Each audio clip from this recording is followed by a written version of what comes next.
Dear learners, greeting. Today we are going to discuss about another important module on certificate and diploma course in family counseling. And this is very, very important because communication is a basic unit of any family system. When there is an effective communication happen in the family, and we can understand that there is a lot of problem will be resolved by the communication itself. There are many occasions we can able to understand that the miscommunication and poor understanding about that information given by the family members will create chaos or a problem in the family system. And today I'm going to give an input regarding effective communication in family system. And this model has a many important component, starting from understanding that why it is important. We will come to know about that and the basic units or principles of family effective communication in family, and how to develop effective communication in family we'll discuss in this presentation. I would like to make a disclaimer for the members over here, as I think it is an ethical practice of any practitioners. It may be an counseling or psychology or psychotherapy. We have to acknowledge properly when we have a content from different sources. I'm also doing selected few content from different sources, reliable sources. I give undue acknowledgement for that content as well as the pictures in my presentation. And if you found that some of the presentations or content are not properly acknowledged in my presentation, feel free to contact me to my email ID. I will update those details in my upcoming presentations. And if you found that some of the content need to be modified, again, please let me know. I will correct myself and I will come up with a new modified version in the upcoming presentation. We will understand what is communication in family. See, as we all know that communication is happening in our day-to-day life, in our family, in our school setting, in our workplaces, in our community, in our society, different occasions we are communicating. What is the role of communication in family? See, when there is an effective communication happen in the family, we can understand that that builds strong, healthy relationship among the family members. It built when you are doing effective communication. There are many occasions you may also witness that some of the family members, they never ever communicate with anybody in the family. If you are not communicate the feelings and the thoughts you are undergoing, how they will understand? Many people, they believe that it will be known to the family members. Unless if you are effectively communicate, it may be verbally or non-verbally, they may not understand. So effective communication is very, very important for building strong relationship among the family member. And when we do effective communication in a family system, that fosters different components, understanding about the family members, understanding about that why the persons behaved in such a way, and it develop trust. When you are effectively communicate, it develop a trust that provides emotional support within the family unit. So these are the effective outcome of that effective communication in a family system. And when we do effective communication in a family system, we can understand that the other members, those who are actively listening, they feel that they are valued or they are here, they are supported by the family members. Many of the occasions that the problems are arise when they come to know that the family members are not supporting to them. They feel that they are not heard. So that's why there are many relationship issues are arising, but here we can understand that it could be resolved. So when there is an effective communication, that leads to stronger and more connection among the family units. What is family communication? See, family communication is nothing but an exchange of different informations, thoughts, feelings, and ideas to the family members. When you're having something, it may be good or bad. When you have the information regarding the other members, when you have information regarding something, when you share with the other family members, that is called family communication. And the communication in family, we can understand that it may not be a verbal component alone. It may happen in verbal as well as non-verbal interactions also. And it will help us to maintain a healthy relationship and strong family relations among the family members. When we do verbal and non-verbal communications, it is a very fundamental for understanding that what the family members are expected from the other members, And it is very important foundation for the healthy relationship with other members in the family. So it can be verbal or non-verbal. And there are many key aspects are there for communication in a family, and it must be open and honest communication. And when the person is communicating, the other members must be actively listening that communication, empathy, understanding, respectful communication, positive reinforcement, addressing that issues in a family constructively instead of doing it, finding fault in other members, how we can able to constructively overcome that. Time for family bonding, avoid assumptions, balancing individual and family need, nonverbal communication, conflict resolution skills, family meetings, flexibility and adaptability, positive role modeling, apologizing and forgiving. We'll see one by one in the upcoming presentation. So when you look at that, the first important key principles of effective communication in family is an open and honest communication. You have to ask yourself whether the communication which is happening in the family is open and honest. Honesty is very, very important. Whatever it may be, all the things need to be communicated to the family members. It is very important. How it could be done? It could be encouraged. The parents, the family members encourage open and honest communication. When someone has done something wrong, if you give a punishment, they will not come and say the same thing if they have done a mistake next time. We have to accept that. We have to accept that. When we are encouraging and motivating for open and honest communication, that will help the members in the family to express their thoughts, feelings, and concerns without fear and judgment.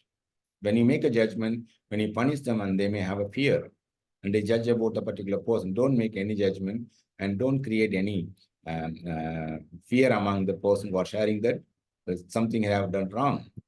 So when we are doing very neutral and that encourage open and honest communication, and we understand that when we are having open and honest communication, it could resolve many conflict in the family system. It builds stronger bond among the family members. And the second important key principles of family uh, uh, relationship is that active listening. Listening actively, attentively, the other members in the family that increase that better understanding about the other person. And when we are listening, it shows that we are giving respect to the person who are communicating. And it will help the family members to minimize or avoid the misunderstanding among the family members when you are communicating properly. Empathy and understanding. It's another important. You have to show the empathy and understanding towards the family members. Emotions. When they are down, we have to go and support them. When they are happy, we have to cheer with them. And that creates supportive and caring environment in the family. So empathy and understanding is very important element of communication in the family counseling or family therapy. It must be respectful communication. See, treating the other members in the family, how you are expecting the other members in the family, they have to treat you the same way you have to treat other members in your communication. Communication must be respect and kindful to the other members in the family. Even during the disagreements between the family members, it must be respectful. So it must be communicated properly. And positive reinforcement. We have to acknowledge and praise the positive behavior if you have done anybody in the family members. If they done something, if they achieve something, we have to acknowledge and appraise. See, that when we do so, and that encouragement motivates positive interaction among the family members. And addressing issues constructively, how we can do that? When we found that there is a problem, avoid blaming the other members in the family. Don't criticize. Don't criticize one another. See, when there is an issues are happening, use mostly I statement. I statement will help us to minimize the misunderstanding. When we are using I statement, we focus on that it according to me, what I mean. So these things will be communicated to the other members. So it will help us to minimize the problem among the family members. And the time for family bonding, yes, it's very important. And the people are working, they are focusing most of the time for work alone, and they are not spending any quality time for the family. It is very important that we have to spend quality time for the family members. It may be for discussion, it may be for the family activities. And that when we do these things more frequently and occasionally, we can able to find out that there's an harmonious relationship among the family members. And they feel more happy in the relationship. Avoid assumptions. See, when there is a one person trying to communicate, and don't make an assumption about what they want to say. There are many of the occasions we can able to see the youngsters when the parents are trying to say that I know what you want to say. So the predetermined hypothesis they are having, and that should be avoided. Not only for the anybody, even the married couples, husband and wife. If the one partner trying to say something, the other partner will say that I know what you are going to say that. And assumptions need to be avoided for better relationship. And we have to balance that individual and family needs. See, family is a unit of different individuals, combination of different individuals. See, but we have to give importance to both family as well as individual. You have to acknowledge the needs of the family. You have to acknowledge the needs of the individual also. Striking balance, like work-life balance, we have to give that the family needs as well as individual needs in the family need to be tackled more properly. Non-verbal communications, yes.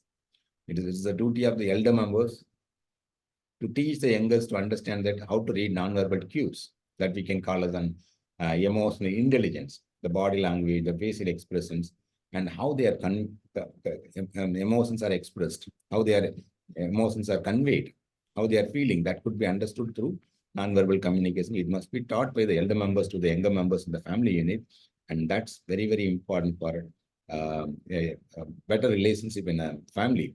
I know that one of the family members, they are married, and they can able to understand that by using the non-verbal cues itself, they understand that what is the expectations of other members.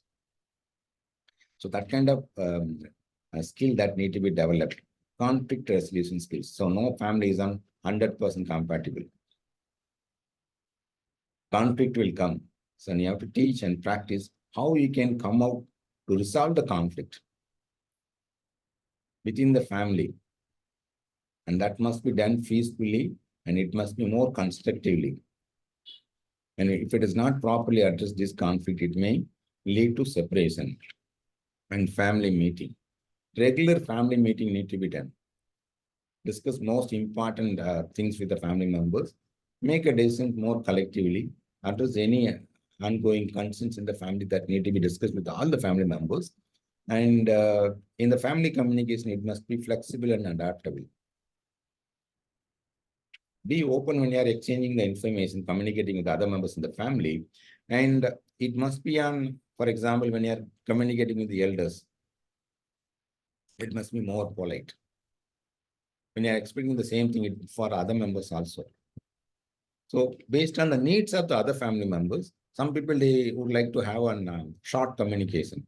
Some people, they want to have a detailed communication. So you can find that expectations of the family members, and you can do communicate in that their expectations. And positive role modeling. See, role modeling is very important. As a parent and older family members are the one must show ideal role model to the younger ones for effective communication. When they are failed to make an ideal role model, it is very difficult to have a better communication. And apologies and forgiving. If there is a mistake in the communication, someone has done that, and the family members must be open to apologies and forgive the mistakes of the other members. When we do these things, then we can understand and accept the other family members as it is. Unconditional positive regard. This communication in family is important. Why? So these are the factors.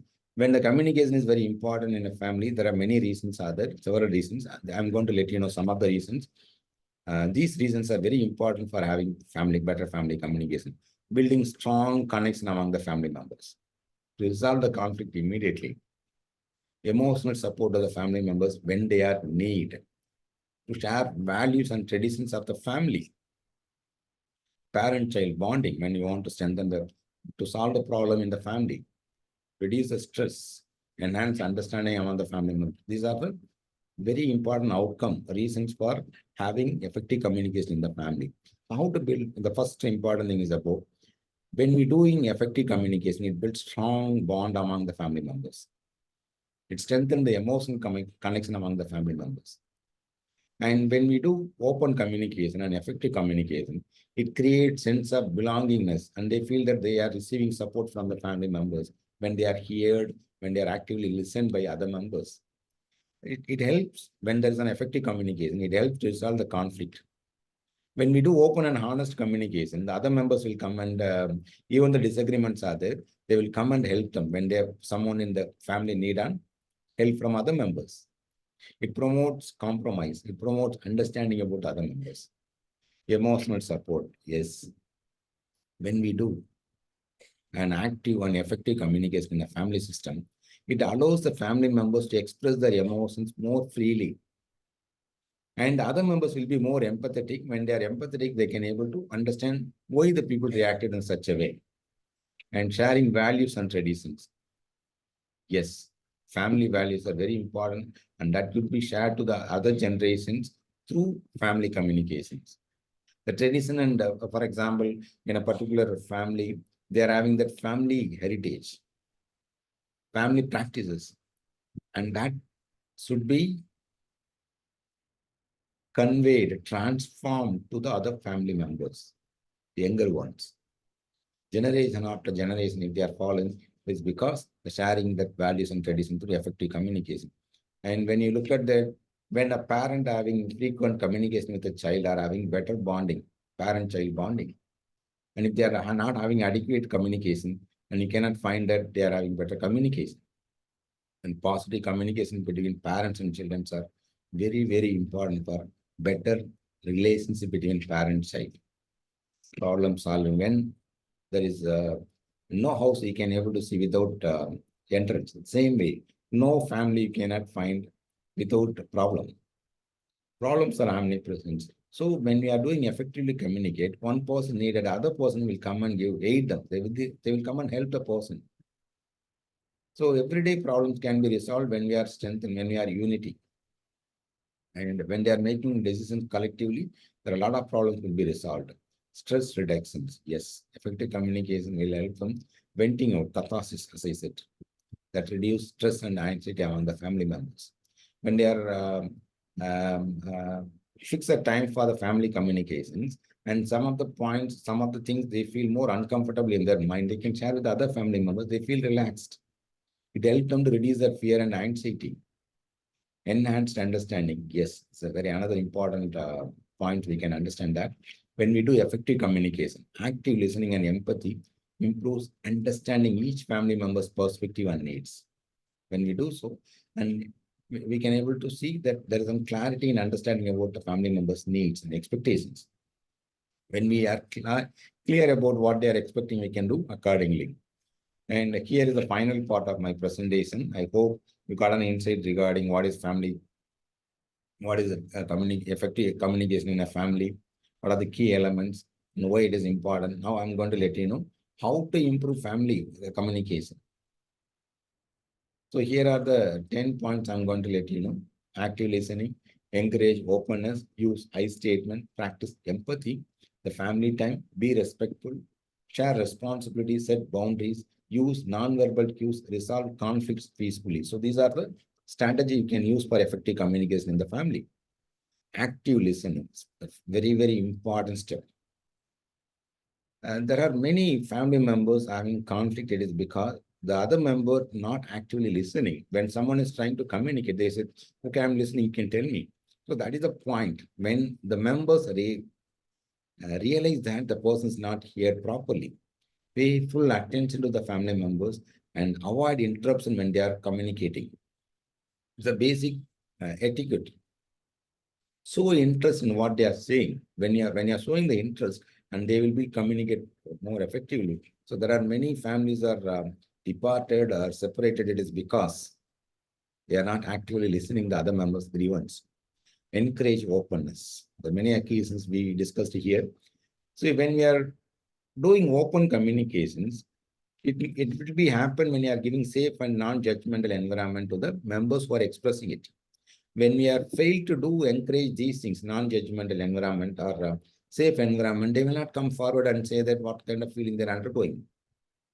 They cannot express more freely. Encourage open and free communication in that family members. and use I statement. Yes, it's very important. See, when we are expressing feeling, using that I statement to avoid sounding and promote understanding. See, they will take responsibility.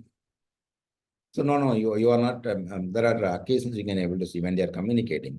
They will say that generally, when we are doing generally, the other members who are not part of it, how you can include me? That kind of conflict may arise. Instead of that, you can do what you can do. That you can say that it is my mistake. I made an attempt with the support of someone else. If it is a positive component, and practice empathy to try to be from the other member's perspective, and you can understand them. So it's the perspectives of other members very important. We may have a different perspective. The other members in the family may have a different perspective, and we have to give a space. We have to understand. We have to accept their other perspectives also, and it could be done only through that empathy. Family time. Make a regular family time activities. It may be at meal times. It may be on any time if you have the family time, and try to have a discussion to strengthen the bonds that improve communications. Be respectful. Very, very important. Treat each members in the family are very important. Avoid disrespectful language and behavior in the family situations. Don't hurt anybody in front of others. Be respectful. Share responsibilities. If the household works are there, and it is a duty of all the members, they have to share. Don't give it to the gender bias. Only that could not then be only female. Don't do that. Involve all family members in decision making. Involve all the family members in the problem solving activities. If there is an work that need to be done, distribute the work and ask them to do that. And you know that someone may be good at particular thing, you can assign the work. Set the boundaries. Respect each other personal and privacy. But don't intrude into their privacy. So when you do that, a lot of problem chaos will happen in the family. Use non-verbal cues when you allow someone else to speak. Pay attention to the non-verbal cues of the other members in the family, body language, facial expressions, and you try to communicate others through your non-verbal cues. Resolve conflict more peacefully and constructively. And it must be taught to the younger members when you know how to resolve the problem, and that need to be taught to the younger ones. And I hope these inputs are useful for you. And in this model, we got an insight regarding what is uh, importance of family counseling, what is family counseling, the communications in family counseling, and effective communication in family counseling. What are the key elements of effective communication in family counseling, and how to develop effective communication in the family counseling. So these points are really useful for you. I hope in other module we will discuss about some other points. Thank you so much for enrolling the program. Please encourage your friends to join this course, and this course will be really useful. And for your understanding, how you can make an I statement, I'm going to give a worksheets, and you can get it in our website link. Those who are enrolled only, you can able to access that. Thank you so much for listening. And if you have any constructive feedback for the session, you are most welcome. And we will meet with another module very shortly. Thank you so much.